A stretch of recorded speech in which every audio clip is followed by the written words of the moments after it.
Now, from Emma James, though, we're talking about the international papers now, aren't we, Emma? The continuing worsening migrant crisis making headlines, particularly in the UK, with some, frankly, quite shocking revelations you've found. Yes, it seems hard to believe that there could be any further shocking revelations, because this story has been going on for so many years now, but really seems to be culminating now in this terrible outpouring of people looking for somewhere to start a new life.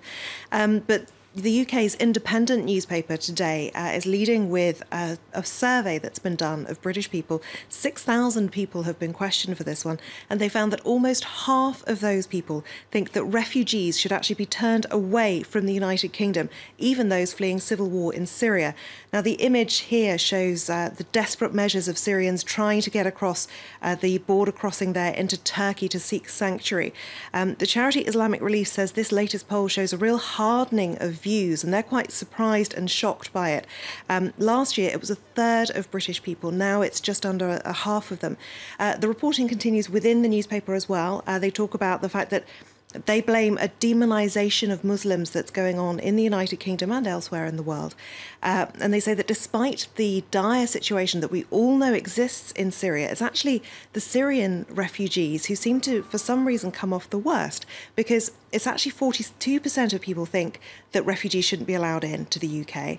47% of people believe that it's the Syrian refugees who should be stopped. So even more, and there's no real explanation for why that figure is higher.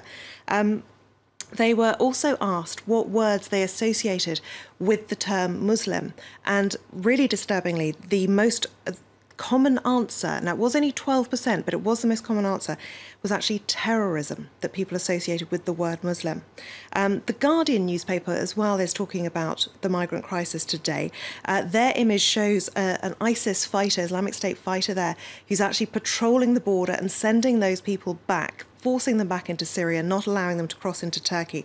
But they're actually focusing in particular on the fact that many migrants are now stuck in limbo in Italy because France has stepped up the security on its own borders, and it's basically forcing more people to stay in Italy even when they were planning to journey elsewhere. Now, a Red Cross camp has been set up, and apparently it's even worse now because also, as well as France, Austria and Switzerland too are tightening the security on their borders. So a real brewing problem there in Italy, which of course has been suffering so greatly with this influx of refugees for quite some years now. Yeah, the latest there on the migrant situation. Another terrible story from the weekend. Those deadly floods, of course, in Tbilisi in Georgia. What's being reported around the globe? Well, lots of reporting around the globe, and much of the focus of that has really been on the animals, partly because the images are so spectacular. But if we look at the Georgian outlets that are reporting on this, Georgian Journal looks at the human cost of what's happened here. Dozens of buildings being swept away, many families now homeless, cars being swept away too. They also talk, of course, about the damage to the zoo and the fact that a dog shelter was also destroyed, so many animals suffering in this disaster. Georgia Today is asking who is to blame for it. Now, they say that the deputy mayor believes that the damage so far is looking like it's going to cost $9.4 million to fix. But some of them, they report, are blaming a relatively new highway. It's been there for a few years, but critics say it has no proper drainage system. And there was actually an expert who spotted this potential problem back in 2012. He said he studied the plans for just 30 minutes and immediately saw the problem and made those comments back in 2012. And of course, now we know that it appears he was right. The New York Times is also reporting on this one, the fact that 3 zoo employees were killed. But one fact that I wasn't aware of earlier was that one of those who died at the zoo had actually survived a tiger attack just a few weeks before, and they'd actually lost an arm, and now they've died in this subsequent disaster, and it really is deeply shocking stuff. The Guardian too is talking about this one, again with the famously photographed hippopotamus, which we've been seeing everywhere. That, of course, was subdued with a tranquilizer dart.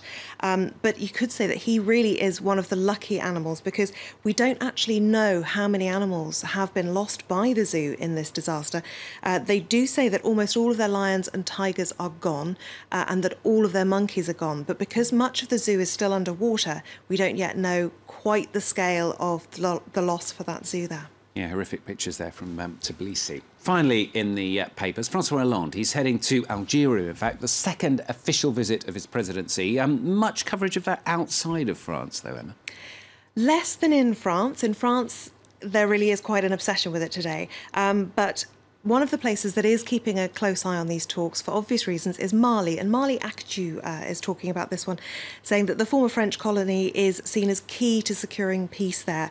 It also points out that because it shares its border with Libya and Niger too, it really is the key to all of these sort of the terrorism growing issues in that region. And so that's why this visit is being seen as so important. It's not just diplomatic posturing, maybe trying to feather their own financial nests or whatever.